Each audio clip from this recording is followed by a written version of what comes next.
محەممەد تۆفیق عەلاوی سەرۆکوەزیرانی ڕاستپێدراوی عێراق لە یەکەم تاقیکردنەوەی ئاشکرادا شکستی هێنا و ناوبراو نەیتوانی ئەنجومەنی نوێنەران هان بدات بۆ ئەوەی کۆ ببێتەوە بۆ پێدانی متمانە بە کابینەکەی سەرباری نزیکبوونەوەی تەواوبوونی ئەو مۆڵەتەی پێی دراوە بۆ پێکهێنانی کابینەی نوێ.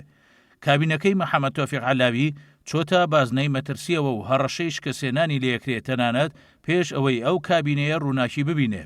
هەروەک پێشبینی ئەکرا محەممەد عەلاوی ڕوبەڕووی دژایەتی لایەنەکان بۆەوە بەهۆی ئەوەی ئەو کابینەیە پێکی هێناوە نەبۆتە جێ ڕەزامەندی زۆرینەی لایەنە سیاسیەکانی عێراق و هەروە تا ئێستا ناوبراو نەبۆتە جێ ڕەزامەندی ئەو خۆپیشاندەرانەی ماوەی 5 مانگە لەسەر شەقامن و ناڕزایی دەرەبڕن.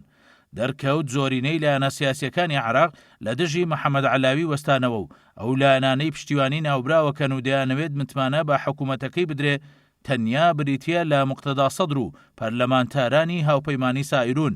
ئەو لایەنانەی پێشتریش پشتیوانی عەلاویانە کرد پاشگەز بوونەوە وەک کوتلەی بەدر با سەرۆکایەتی هادی عامری و پرۆژەی عەرەبی با سەرۆکایەتی خەمیس خەنجەر. سەرباری ئەوەی ڕۆژی شەمە دیاری کراوە بۆ کۆبوونەوەی ئەنجومەنی نوێنەرانی عێراق بۆ پێدانی متمانە بە کابینەکەی محەممەد عەلاوی، بەڵام زامنی بەڕێوەچوونی ئەو کۆبوونەوەی و دەنگدان لەسەر کابینەی نوێی حکوومەتی عێراق زۆر کەمە بەهۆی ڕەتکردنەوەی ئەو کابینەیە لەلایەن سوننەکان و کوردەکان و بەشێکی فراوانی لایەنە شیعەکان.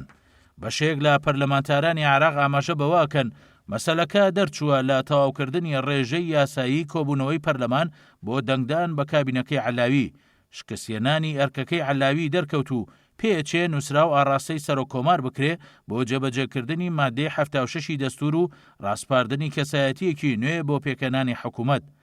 دایخۆیەوە مصدەق عادل پسپۆری یاسایی ڕوونی کردەوە محەممەد عەلاوی دەبێت پابند بێ بە ماوەی یاسایی و کابینەکەی لە ماوەی 30 ڕۆژ لە دوای ڕاستپاردنی پێشکەشی پەرلەمان بکە بە پێی مادەی 76 دەستوری عێراق. ئەو پسپۆرە یاساییە وتیشی چارەنووسی ئەو کابینەیە بەندە لەسەر پەرلەمان و ئەگەر نیوەی پەرلەمان ئامادە نەبوو متمانە بداتە ئەو کابینەیە ئەوە عەلاوی بە شکست خواردوو دانرێ و ئەبێت سەرۆکۆمار کاندیدێکی دیکەی ڕاست پێرێ بۆ پێکهێنانی حکوومەت لە ماوەی 15 ڕۆژدا.